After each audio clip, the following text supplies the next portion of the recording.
Live from the Clarity from Chaos studios, heard worldwide, it's Dave Campbell. On every episode, Dave and his guests explore, discuss, and work on solutions to some of life's biggest challenges. So, if you're ready, be prepared to be enlightened, amused, and even shocked by what you hear.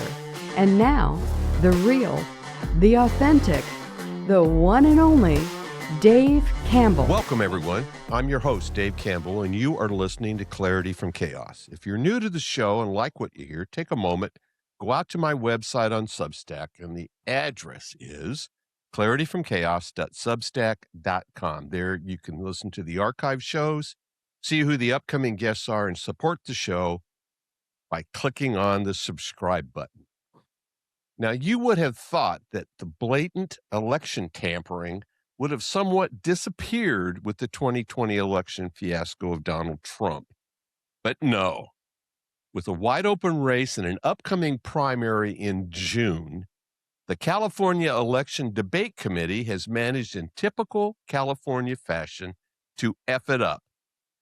All candidates of color were excluded, as well as late entering candidates. Fortunately, because of the election rigging that was alleged, the debate was canceled.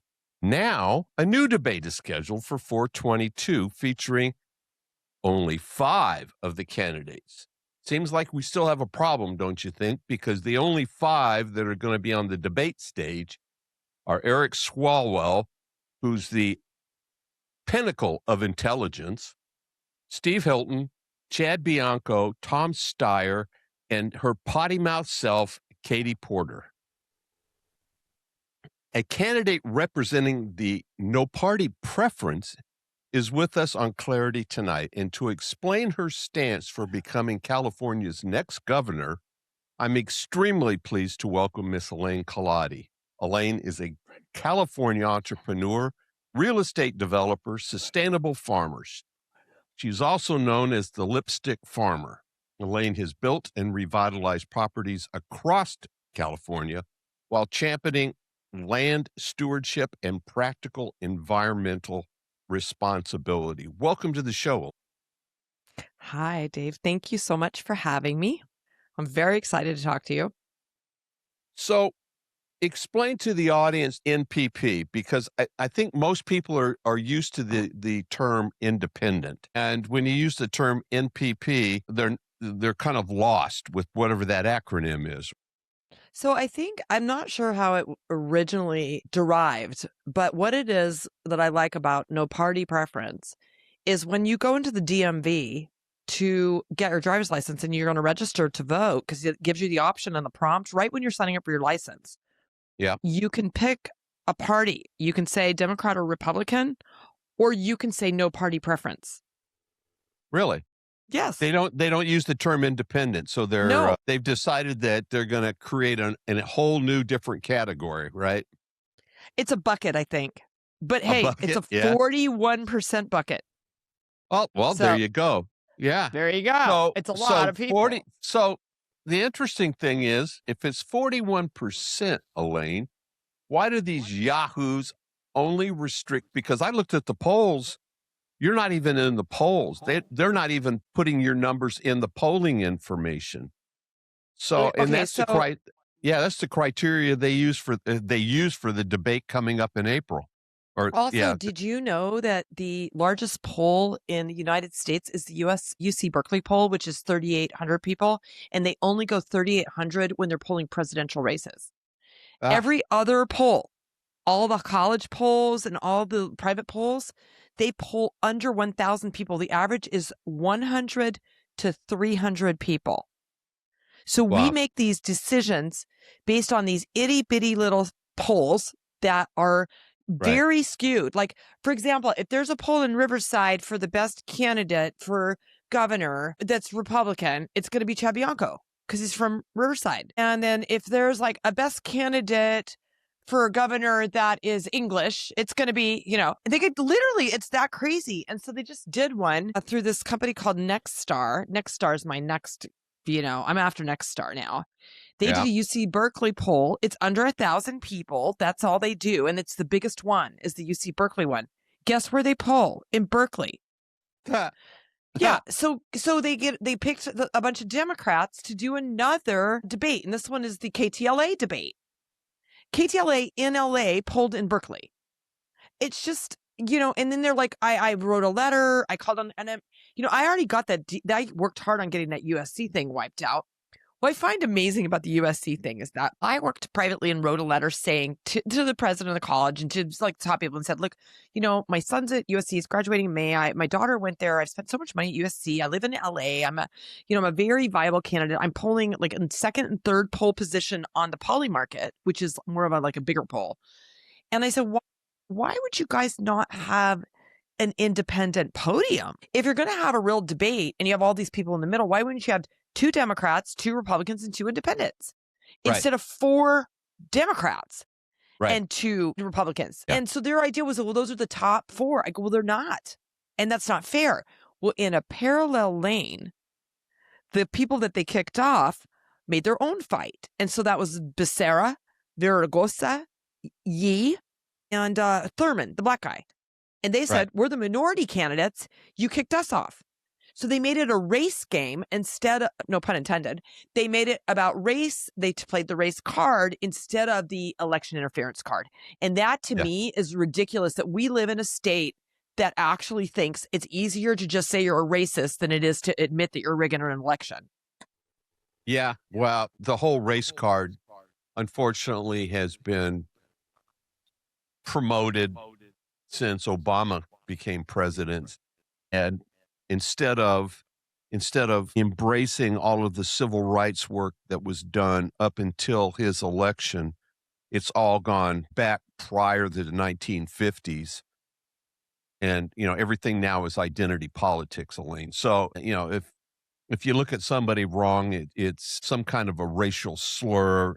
It's just maddening that at this day and age, we haven't gotten past the point of understanding people a little bit better than judging them by the color of their skin. It's just ridiculous. Well, also, their new debate has Thurman on it, who's polling at 1% because he's black. Yeah. So now it's like, okay, so that's somehow going to make it better. Where's the podium for the independents? Where is they it? don't want to piss off the black population, right? So, Then get better black candidates. I mean, it's ridiculous. Exactly. Like, it's not fair. Like, I actually think Thurman, by the way, was the best black candidate for the Democrats because he did a debate early on and he was actually really good. But he still didn't get like enough. None of them are good. Right. At the end of the day, none of them are good. And so if you've got, 10% on each one of those guys and you got 50 or 60% adding up, and then you've got 10% on Hilton and 10% on Bianco. Now, plus or minus, right? Sometimes one's at 17% and the other one's at 12%. But it's never really like, in the 20s because there's just not enough Republicans. So those Democrats are going to coalesce. They're going to get together. They're going to boot all the guys they think are weak. And they're going to go with 2 strong parties and they're going to sweep the damn thing. Well, yeah. And you're going to end up with Swalwell, for God's sake. Right. And then they're never going to bust the fraud and then it's going to pave a golden carpet for Newsom. So I'm saying, hey, put an independent candidate in and have the GOP and the DNC back an independent candidate. Why not? Because an independent candidate makes it a 3-party race and that gives everybody a fair shot. If you have a 2-party race in California, you have a 1-party race. It doesn't matter. But if you put an independent in there, look, vote for me. Okay. Or at least let me talk because then at least then it gives Democrats an option to have somebody that's not a Republican, but still conservative. That's what Democrats want. Democrats, the reason the middle is so big is because they're disillusioned with the Democrats. Look, they didn't leave the Republican Party. They just never signed up for it. Right. So you got 41% of pissed off Democrats. They want somebody better. And if you're not going to give it to them, they're just going to stick with their party. And what are we doing? It's so easy. Just back me. And why do they want to back me? Because I won't take any donor money. I mean business. Okay. I aim to cut back this tort reform. I plan on it. I plan on getting rid of unfunded mandates, which means no more big developers getting all their stuff done. I plan on reforming the billionaire's tax bill into a loan to California and getting rid of this crazy taxing. I am not going to mess around. So I can't take money from the Trial Lawyers Association and Big Pharma and all the check bros and everything, because if I'm going to have a clean slate and I'm really going to do my job, I can't be indebted to these people. Well, yeah. Well, let me take a step back here. First off, there really aren't any Democrats or Republicans anymore. It's a uniparty. That's why I was so tickled when you were, party preference, because there's not a whit worth of difference between one to the other. It's the only difference is who has the car keys, right? And who's riding and who's driving. And they just take turns swapping the keys back and forth because both parties, in my estimation, with the exception of the persona of Donald Trump, are ineffective as hell. We've tried to do the Doge routine and start breaking out and making, and I noticed on your platform, fiscal responsibility, because California's in the ditch as far as their finances, right? But Congress won't even codify anything around the Doge stuff. And then then you start seeing all of the Medicaid fraud that's going on in California with the current administration. And of course, Newsom is standing up saying, oh, we identified that and we turned it over to the DOJ for prosecution and everything else, which is total BS. They didn't do anything. Newsom's the same as Tim Walsh in Minnesota. They're up to their eyeballs in this crap. I also think that I don't know, I don't want to confuse people, but right. It's important to say that we have such a big problem that we have to correct, which is this whole middle bucket of people that do the distribution of the money, which are NGOs, special interest, and nonprofit. Yep. And so in 2017, Trump passed the Jobs Act and tax bill thing, which was in an ideal way to kind of reduce the complexity of taxes. You didn't do your own individual charitable donations anymore. You sent the money to federally, and then those donations were made there. And so you still got the tax deduction. They just changed the way that the money was distributed. And those ideas to keep honest people honest. But what happens when that happens is you create these, NGOs and special interest and charity groups to distribute the money that's, basically tax-free money. So, because they're all tax-free entities, and they also don't have auditing requirements, especially the NGOs. So what happened in 2017 is pretty substantial. It was 35 million households, I think, and about $20 billion that kind of started to be rerouted in a different way. And today that's everybody and about, somewhere in the neighborhood of $1 trillion a year. That is being, just kind of washed. It's money laundering is what it is. Yeah, exactly. And then, and that's very hard for people to accept, that all their tax dollars have been money laundered legally. Yeah. It's stealing. And if you don't shut it down, no one's going to jail for it. And so here we are. Exactly. And it's so frustrating. So for me, it's like, I don't want to talk to anybody. I just want the job. Just give me the job. And when I get in there, I'm going to be like, here's what we're going to do. File bankruptcy, Chapter 9, Los Angeles, Chapter 9, Sacramento, Chapter 9, San Francisco, Chapter 9, San Diego. Let's reorganize, you guys, and let's figure out what you need to pay and what you don't have to pay. Because all of these people that are stealing your money in the middle, they all got to go. Let's just get down to it. And let's stop the unfunded mandates and stop making these cities pay for things that they do not have any resources to pay for. And then they start robbing from Peter to pay Paul. That's what they do. They rob from this fund to pay that fund. And then a disaster happens and they have no emergency money because they borrowed it all. They have not enough money for police and fire because they borrowed it all. And it's because they don't have any money, because they have unfunded mandates. That, by the way, it's up to $2 billion. It's 15 years of waiting from Sacramento to pay the money back to all these cities, and they don't have it. And then everyone's mad at, like, Karen Bass is terrible and Spencer Pratt is terrible. Everybody's terrible. They're all awful. And they're all really, like, hardworking people that got screwed over. And they're American citizens. And I am not having any of it. You have a group of people that you think every single person in there just stole the money. Like, sure, they might have crazy ideas, but that does not necessarily make them a thief. Like, it's a mentality. It's a culture. We've created a culture. And these people this is their culture. Their culture is to get money from the government to pay for services. It's a culture we've created. And you have to retrain that thinking. And the way that you do that is you walk the walk. You show them. You say, like, look, it's not sustainable. Look what's happening to us. And these are the Well, people that voted for you. yeah, exactly. But how are you going to convince, Elaine, the 60 Democrats? Because you've got what, a 60-20 split now in the assembly. How are you gonna convince, because every one of them's got their own private little milk stool, right? And you're gonna have to take all the milk stools away, and you're gonna have to stand them up and make them accountable for this stuff. And I know. It's I going to don't be really it's kinda hard. like, yeah, walk Well, softly and two carry a things. big stick, right? Well, I think, like, first of all, listen, I listen to everybody and I like the story and I like to understand how we got here. And then I like to build a team with all 60 Democrats and anybody else. It doesn't matter how many there are, and Republicans. I want to build a team and I want to have a goal. And I want everybody on the team to help us get to the goal. And if some people have to, rip the Band-Aid off because Yeah. they want to be part of the team and get to the end of the goal, they're going to do it. They're going to do it. I do not believe for 1 minute that I can't build a great team out of what we have, because I filmed this thing called Mayors Matter. Dave, I flew all over the state and drove all over the state. I started up in like Humboldt County and drove all the way down to Chula Vista.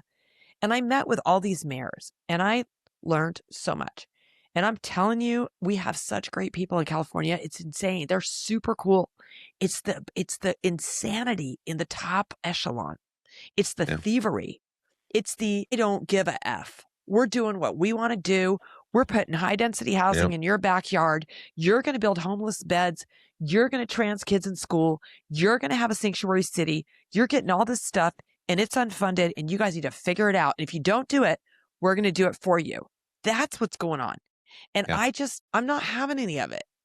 I want a minute. I want to get up there and I want to throw every single one of these guys a lifeline and say, hey, either you're with me in California or you're not. But we got to get on the same sheet of music or we're not going to get through it, because the billionaires are leaving. Oh, yeah. That's Yeah. $122 billion a year, babe. Yep. 22 billion gone. And we only Yep. have 265 billion a year coming in. It's half the money. Right. And if they're going, okay, are we all going to cry and try to get them back? Is this the way we want to live our lives, under the thumb of 200 guys? I'm just not into it. No, Right. I'm completely fine working for my meals. I'm going to work hard and I'm going to get everybody else to work hard with me. And we're going to get back to basics. Okay. Like, how many dollars do we need to keep our lights on? Set that aside. How many businesses do we want to open? How about we need to make 2 million new jobs? How about that? How about we have a dividend paying credit union for California? How about that? I mean, I can think of 1,000 things that we could do that are better than what we're doing. Yep. Yeah. And I think that in itself is what you bring to the table, is the fact that you're open to the innovation of fixing and solutioning the issue, instead of just kicking the can down the road, because that's what's been done now. Because when I lived in California, I thought it was the greatest place in the world, because I It helped is. start up San Onofre, both the nuclear plants at San Onofre, and all of my friends in Orange County was strawberry fields, and it was marvelous. I wouldn't give you two hoots in hell for it now, and that's a shame, because to your point, the people really haven't changed. It's the elites that have changed everything, and the voices underneath that aren't being allowed to be heard. They're talking, they're hollering, but it's just like going right over everybody's head, right? Nobody's taking 5 seconds to stand there and listen to what's being said. I wish that I could wave a magic wand and get everybody in California to drop the pilot, to stop remember that old Joan Armatrading song? I'm the Yep. one you need. I wish I would Yep. just say no to every single one of them and just say, forget it. I'm just going to go with her because she just doesn't have any debt. She doesn't owe all these people this. Right. She doesn't owe the trial lawyers. She can do Yeah. tort reform. She can stop litigation. She doesn't owe big pharma. If we don't want to get our vaccines, we can, she doesn't owe them. It's not like some big payday, She Right. doesn't owe the DNC and the RNC and all their little special interest stuff. Right. She doesn't owe them anything. I want that. I want a clean slate. I want a legitimate clean slate. I want to do the greatest job without the stress and pressure of all the deals that I made to get here. That's not going to work for me. And it doesn't work for California anymore because now we just owe everybody so much. We're like tied to the Goliath, tied to the ground, just like can't like Right. get Well, loose. there's no place else to go other than acknowledging the truth of the situation and work on the solutions to it. There really isn't, because they've pretty well boxed themselves into a corner that they're not going to get out of without acknowledging that they're boxed in, and getting some new leadership in Sacramento to help them solution and move forward. Because if they don't, they're going right down the crack. Well, they're going to be flushed further down the commode than they're already going. I think there's also, with every major tragedy, whenever something really goes wrong, there's this kind of rebirth and opportunity that comes with it. Exactly. And you would make no bones about it. The Palisades has been a big eye opener for me. 80% of my portfolio is there, and it's just been really hard to see friends and family not be able to rebuild. By the way, that's where Yep. Spencer's heart's at. I've taken so much flack from friends and family for sticking by Karen Bass or Spencer Pratt. Like, I get it from both sides. It doesn't matter. Like, if I Right. say anything nice about Spencer, I'm in trouble with the Bass team. If I say anything nice about Bass, I'm in trouble with everybody in the Palisades. And it's just like, I'm so ripped in two because I know that like these are problems that two people aren't going to solve them. This takes an army. It takes a village. Well, it's And going to take everybody in the whole damn state to start rowing the boat the same direction is what it's going to take. well, I want people to look at something, and I want people to understand it. Once the fires burned everything down, you could really see with very clear eyes that there's no good roads. The roads were already trashed before the fires. There's not sidewalks. There's not streetlights. The fire hydrants are old or non-existent. There's no fire department turnarounds. We didn't have enough fire trucks. All of our water infrastructure was dilapidated and not working. There was no access. People couldn't get in and out. So these are things that have to do with investment in your state, like what's called infrastructure. And for people who Right. hear me talk about infrastructure, I talk about infrastructure all the time because I'm a builder. I want build. Build it back better, make it, build it, fix it, pad it, put cement, put flowers, put whatever, but don't let it slide into the ocean. Okay. Right. Here we are, and this fire happened, and it's all gone. And you can see that the fire just showed how bad the repair and the care has been. It's Yeah. literally 30 to 40 years of straight up neglect. It's absolutely criminal that Yeah. our state has not put any money into anything. And by the way, they can't because they're so big and fat with too many people, like just too much stuff, too Right. many people to pay, that they have all these people that don't know how to do anything, like build anything. So then you Right. have like, it's not just the fires, the high-speed rail is a great example. We really needed it. It would have been the most amazing thing. And here we are, we can't get it built because there's so much money going into fighting it, and all the people that are against it, and all of the permitting that we didn't get, and all of the entitlements that they never even bothered to get before they went off half-cocked. And it slows and delays. And they pay $850 million out to the contractor in just delay fees. Like, it just never ends. And we can't live like this anymore. We just can't do it. Right. Nope. Okay. So that brings us, those are two of the key things on your platform. And let's talk about immigration, because that seems to be, or probably is, one of the top 2 or 3 hot buttons out there, right? I know. And I don't have any big business on the right or any big business on the left. Right. So let me just say Exactly. this, okay? I believe in immigration reform. We need immigration reform. Amnesty does not scare me. It's not a dirty word. I know it sucks, but listen, we have 11 million people in America that have done their paperwork, that have come into the country lawfully, filled out all their paperwork, are in the computer and are in line, that go into meetings that say they're number 1040 and they just need to wait another 2 hours to check in. Okay, this is 11 million people. Some of these people have been waiting 15 years. Okay, we have a problem with the system. Okay, so now you open the borders and you flood the state and country with another 20, 30 million, nobody even knows, like whatever, a lot of people. You flood the state. This is me, Elaine. Okay, first of all, I've taught all my kids, you wait in line. Do not jump the line. You get in the line. If you don't like how long the line is, go find something else to do. But if you want to go on that ride, you're getting in that line. And that's that, because all those people have been waiting. So before we do anything, we need to get rid of this 11 million person line. And if we don't do that, we can't start stacking and making other lines and coming up with other ideas and coming up with other things. And I am sorry that these people have to go home. It sucks. All right. And I'm sorry how much it cost America to bring them here because we all paid for it. At the end of the day, we need to make way for the people that have been waiting. And if we want to do it rapidly, it might take a different kind of system. Fair enough. Maybe we have where workers are sponsored by employees. If we have an employee sponsor program, we could certainly do a lot with all our domestic help, all our farm help, all of our big trades like construction. We could move the needle if we came up with a new program.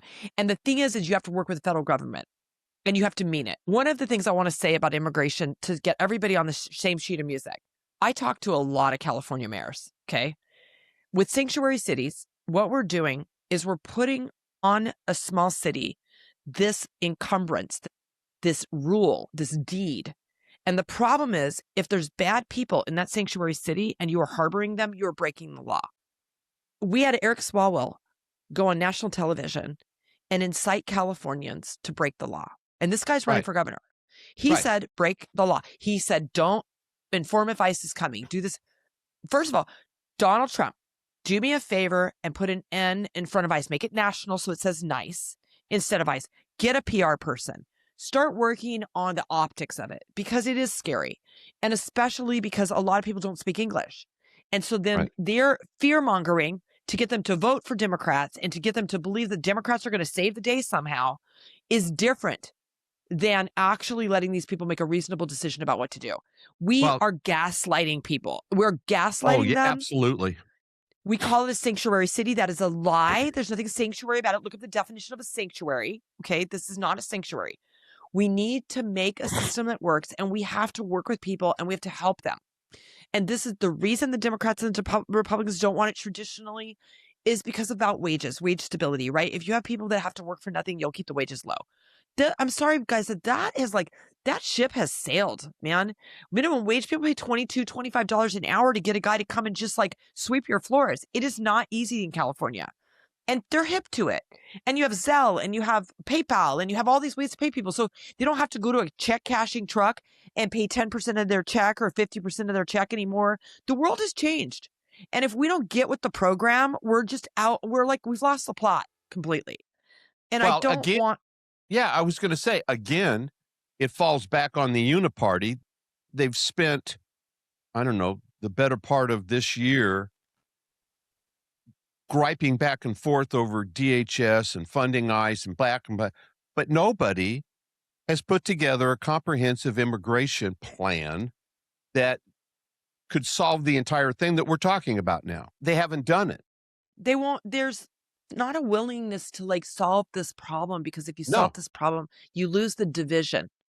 Right. And they need to keep us fighting. Exactly. That's saying, like, as long as all of the poppers are fighting on the side of the wall of the castle, they're never going to come over the castle wall and kill the king. You know, they're not going to do it. They're going to keep fighting over the stuff. And I'm not going to stand for it. I'm just not going to stand for it. If I'm running the state, we're going to work with the federal government to come up with the coolest way to solve this problem. And everyone's going to want to do it. And the rest of the state's going to follow it. We're not going to go around and around and make everybody feel terrible. I would agree with you. If California can solve it, everybody's going to follow it, you know? We have farming. We can solve it. We just for farming alone. And we've done it with farming. I think it was called Becerra or something like that. We had this big farming bill where people could work. We need to bring those things back. And how you do it to make it better and to make it work. Okay, those are nuts and bolts questions. They can be solved, but you have to have a willingness. And I have a willingness. My goal is to solve this problem. And I am sick and tired of hearing that it can't be solved. Because anything, I know it's big, but you know what's bigger? What's bigger is getting through the wall of people that keep telling you no, the naysayers. That's the hard part. But once you get through those guys, you're going to find on the other side a utopia of people that are like, thank you, Jesus. Thank you, Jesus. Thank you for helping us get somebody that actually wants to solve problems. We just got to get through the exactly. wall. Got to break down the Exactly. wall. Break Yep. down the fake news. Yeah. So the other big topic is homelessness. And several years ago, I talked to a CEO that worked up the model in San Antonio called Haven for Hope that pretty much, for the most part, has wrapped its arms around the whole homeless issue. They've created a campus where they treat mental illness. They have job uh, tutoring on how to go into the workforce, medical facilities, and they have a dormitory they can stay in. And at some point they work themselves out of Haven for Hope back into the real world. But for some reason, and this is private and public enterprise, but nobody else seems to be doing it, Elaine. And to me, the whole issue in Los Angeles, in San Francisco, offers up the perfect opportunity to create a campus to move these people on, to help them with their mental health, help them with their health issues in general, their drug addiction or whatever, their job skills, give them, 3 squares and a place to sleep besides in a tent on the street and everything else. But nobody wants to do that. And I guess it's because of the NGOs, right? And all of the money that's getting dumped into their pockets. There's a combination of things. There's a culmination. There's things that have happened for a long time because we've had homeless in California since the 90s. I mean, the weather's great. And most towns have had between 2 and 3 homeless people in their town that they know, and a family that's unhoused, and they have shelter if it's cold and wet. And they have, most small towns across California have 2 to 3 beds, 6 beds, 10 beds. So our problem has been around since the 90s. And we didn't have an industrial complex of it. We didn't have it where there was an availability of money to solve a problem, and we needed to hire problem solvers to figure out how to solve the problem, which is kind of this thing we're talking about that's so shocking about, whether it's healthcare or, studying autism, or it's, a hospice here, this thing with the hospice, or it's homelessness, or it's childcare, or it's daycare, whatever, it doesn't matter. If you're going to create a middle bucket of people handing out money, and by the way, we've been doing that with FEMA. FEMA does the same thing. FEMA comes and gets your water bottle, pats you on the back, but they have to hire people. They're not going to take the debris to Simi Valley in a truck. They have to hire Army Corps of Engineers, and then someone has to pay them, and there's a middleman, and that's the accountant. And slowly but surely, you wind up with the Red Cross, who has a 96% administrative cost to operate, and only 4% goes to Band-Aids. So this is our world we live in. And homelessness is particularly frustrating because at most you're talking about 275,000 people in a state of 40 million people. So it is a fraction of the people that live here in this beautiful weather. And now, let's say there's 275,000. How many of them you think are on drugs? Because it's the majority. Now, you have insanity and you have drug addicts, and then you have down on your luck. You have 3 categories. You have people that really do need to be in treatment centers and people that do need to be institutionalized. And the people that are down on their luck, they need help. They need like a shelter, a job. They need a shower. They need a car or a bus ride to work. They need applications, and they need people who want to give them, and they need childcare. And they need to be out of a bad situation. But that, when you start to limit it to that group of people, you cannot call them homeless. You need to call those people that need help. They need to be in a system that's going to help them. Moms, people who are domestic violence, whatever. And when you separate it and you break it up, it's like eating an elephant. You do it at one bite at a time. It starts to be like, holy moly, this group of people needs to be in a mental institution. And you start to get rid of the element that breeds it. What's breeding it is the drug problems. And those things are so out of control and so dangerous. They're dangerous for all the people around. They're a danger to themselves and to others. They need to go, and you have to enforce anti-camping. You start with getting rid of anti-camping, and you enforce the anti-camping rules. You just say no more. And by the way, we passed the bill that allows us to do this. No exceptions asked. Ollie, I'm free. You're out. This has to be done. You sweep and clean. You get rid of all their stuff. I don't care if it's their valuable and their only stuff. We'll get them new stuff. That stuff's going. Everything's dirty. We have a flea infestation now, according to Santa Monica News.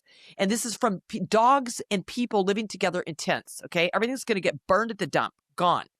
And you create 3 lines and you put them in treatment centers and you put them in institutions. We have the money to institutionalize them. And you limit the amount of homeless people to a manageable number of people that don't want to be homeless, people that actually want jobs, and they're stuck in the system. And again, I stress, this is a small fraction of our state. Oh, yeah.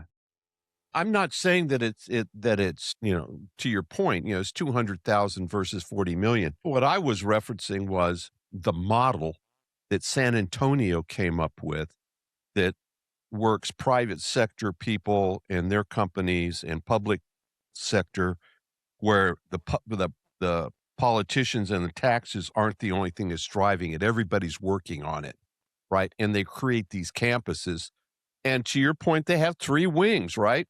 For the drug abuse, for the mental, and for the people that are just down on their luck and they need to find a job, right? So 100%. You have to split it up. But also you have to realize that people in California know that we've spent $24 billion on homelessness, which is $847,000 per homeless person, and that we haven't housed anyone. So they don't want to spend any more money on it. They're sick of it because I'm tired of being lied to. And they got a homeless person in front of their business. And it takes 10 people to move that person because you're not allowed to touch this and don't touch that. You can't move their stuff. And you got to give them 3 days notice. And if you don't give them that, and they're allowed to pee and they're allowed to poop on themselves because they're away from a bath. I mean, for goodness sakes. So now you're like, okay, so my point is like, we need to stop the madness and we got to get in front of it in Sacramento and say to Sacramento, no unfunded mandates. You're not going to mandate to these cities that they have to solve this problem, but they're not allowed to solve the problem. What are we doing? You can only solve it through this NGO. They have to come figure out how to solve the problem. And you need an NGO for that NGO that's going to make sure that they're doing it right. It's just a joke. And I just want to shut it all down. And if we did absolutely nothing for homeless people right now, it wouldn't change because we're not doing anything for them. Right. Exactly. If we just stopped working, nothing would change. No, and you can't blame Bill and Betty for being upset over $800,000 per. It's like the extraordinary amount of money that's paid to educate children when they can't even read it to the 5th grade level or whatever the hell it is now, right? We're spending $20,000 per student, and what are we getting? There's no performance index against these teachers or anything else. So we need a crackdown on nonprofit. We've got to have a crackdown on nonprofit. Did you see this Tucker thing that I saw recently with Tucker Carlson, where he's talking about to this guy that studied like all the churches and that we have like 1.6 million churches in America now that get tax-free status? Right. Instead of 12,000. Like, it's crazy. And like how much money these churches have. Like they were talking about like the Mormon churches has $350 billion in assets and so on. And they're going to like, it's crazy because churches used to solve these problems when bring us your weak, bring us your sick, bring us and now we've got like churches for business and the homeless people are sleeping on the church step and they step right over them going to church. Right. It's exactly. No, I completely agree with you that the churches have fallen way to the wayside as far as taking care of their portion of the community and everything else. They haven't, with education, although things are starting to change a little bit, they're still woefully behind. Give everybody your social media footprint where they can find, your policies, your platforms, and all of that stuff so that, they can start following your campaign and getting involved in because I think it's marvelous that I get to talk to somebody that actually wants to fix something besides just complain about it. It's just, it's extraordinary because you're few and far between, Elaine. There's just not that many of you. Thanks, Dave. Thanks a lot. I appreciate you. So if your listeners could do anything for me, please put pressure on local media that are hosting debates. ABC is having a debate. CBS is having a debate. KTLA is having a debate. There are plenty of debates, and they are not allowing independents, even though they are broadcast. Broadcast facilities must give equal time. And I would love if anybody in broadcast would please put pressure on any network or any radio station or anybody that's hosting a debate under the term broadcast It doesn't matter if it's private. If they're broadcasting, they have to give us equal time. It will be a game changer. And by the way, again, I repeat, 31% in Ohio, 30% in Iowa, 30% in Florida, 30% in Georgia. Listen, the middle is big. And if we want America to be a common sense country, we have to listen to the people that have given up on the parties. We got to help them be elevated in so they can speak. Look, our best Republican, Kevin Kiley, is now in the middle. He's the only one I know that's a Republican left the Republican Party. But you also have like Massey and, there's a bunch of people that are like, they want everybody to be heard. And if there's anything you could do, Dave, if anyone on your show can help us, please put pressure on these local networks to allow me to debate. Because I can't be beat in a debate. Put me next to Swalwell. Please let me have a minute with Swalwell. Just one public minute. Give it to me, baby. For nothing else. Just gong me off if I lose. I don't care. I can take it. Okay. So social media. You can find me on Lipstick Farmer always. # Lipstick Farmer Instagram. But also, Cullotti for California is not just my handle on Instagram. And Cullotti is Cullotti. Cullotti Cullotti for California, and CullottiForCalifornia.com. You can find all of my policy. And if you look for me, I'm going to be all over the internet doing shows. I try as much as I can to get on as many YouTube shows and podcasts, because at least on the internet, at least on the free web, they let me on because they want us to have a voice, because they are fighters. I'm wearing a Jimmy Dore shirt for anybody who wants to know what I'm wearing. I support Jimmy Dore. And you know what my shirt says? You don't get in trouble for lying. You get in trouble for telling the truth. There you go. Well, I'd like to thank you, Elaine, and all of those out there that are listening. And right now, I'd like to read a verse from Proverbs 27. As iron sharpens iron, so one person sharpens another. Not everyone sharpens you. Some only drain you. That's why God removes the wrong ones and replaces them with the right ones. He knows what you can't see. He hears what you don't hear. He will connect you to the voices that lift you higher. Remember, if you need guidance, take a knee and pray. He will listen. So thanks again, Elaine. It's been an absolute pleasure. And I hope to talk to you again as we move through the year to see where things are starting to settle out, because I'm 100% behind you. Amen. Thank you for that prayer. So anyway, thanks again. I appreciate you. Have a beautiful night. Thanks. Thank you for listening. If you would like to listen to more Clarity from Chaos shows on demand, go to clarityfromchaos.buzzsprout.com or send Dave an email at info@clarityfromchaos.com for information on previous shows. You can also listen to the show on Apple Podcast, Spotify, Twitter, or Google Podcast. Until next time, please remember, it's not about waiting for the storm to pass. It's about learning to dance in the rain. Be well, everyone.